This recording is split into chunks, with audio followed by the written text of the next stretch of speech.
this is just taking the cake. Here we go. I perked up when he started talking about federalism. And, of course, everything Senator Leahy said was interesting, but the federalism stuff is particularly interesting. Yes, exactly. I appreciated that too. That was great. Federalism is an issue that's near and dear to many of us, and I know it's important to you.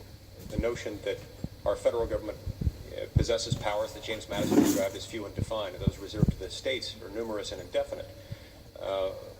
We were supposed to be a different legislative body. Our federal government was always intended as a limited purpose national government, not a general purpose national government, one possessing complete police powers.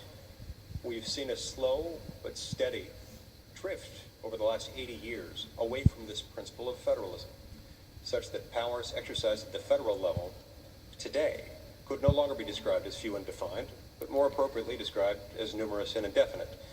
And in light of the supremacy clause in the Constitution, any powers we do exercise through the federal government are, by definition, replaced from the states. In other words, when our action conflicts with state action, it's our action that prevails. In light of the supremacy clause, it's one of the reasons why federalism needs to be looked out for so carefully. One of the reasons why a view that I think you and I both share is that U.S. government officials in all three branches of government, whether they wear a black robe or not, are expected, when they swear an oath to uphold the Constitution, to look out for basic structural protections in the Constitution, like federalism, so that we don't have an excessive accumulation of power in the hands of the few. So the Founding Fathers set up this system in which we have these structural protections. We have the vertical protection we call federalism, which we've just described, and the horizontal protection we call separation of powers. It says within the federal government, in order to protect us against the risks associated with the excessive accumulation of power in the hands of the few, we're going to have one branch that makes the laws, another branch that enforces the laws, and a third branch that interprets the laws. As long as we keep each branch within the same lane, the people are protected from what happens when one person or a group of people gets too powerful. But over the last 80 years, just as we've seen a deterioration of federalism, we've also seen a deterioration of separation of powers. You have an interesting set of circumstances with our laws, our controlled substances laws concerning marijuana, in that for the first time in a very long time,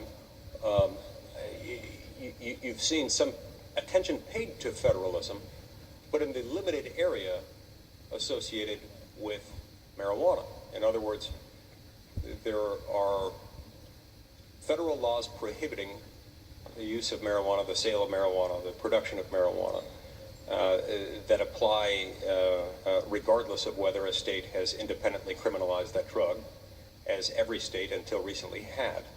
Then you had some states coming along and decriminalizing it, sometimes in the medical context, other times in a broader context.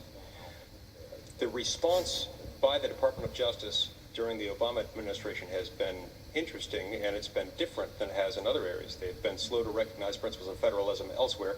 They chose to recognize it here. My question to you is, did the way they respond to that federalism concern run afoul of separation of powers? Did the department's approach to this issue that they identified as a federalism issue contravene the understanding that we are the lawmaking body, the executive branch is the law enforcing body? Well, I'm not sure I fully understand the point of your question, but you're talking about separation of powers within the federal government, the Yes. three branches of federal government. Yes. And how does that implicate the marijuana laws? Yes. Are there separation of powers concerns arising out of the Department of Justice's current approach to state marijuana laws? Well, I think one obvious concern is that the United States Congress has made the possession of marijuana in every state and distribution of it an illegal act. So if that's something is not desired any longer, Congress should pass a law to change the rule. It's not so much the Attorney General's job, to decide what laws to enforce. We should do our job and enforce laws effectively as we're able. Thank you. I'd like to get back to antitrust issues for a moment. In 2000. That's kind of crazy because basically he's saying if pot's going to be legal, Congress is going to have to do it. And I think he may have forgot where he works. Thank you.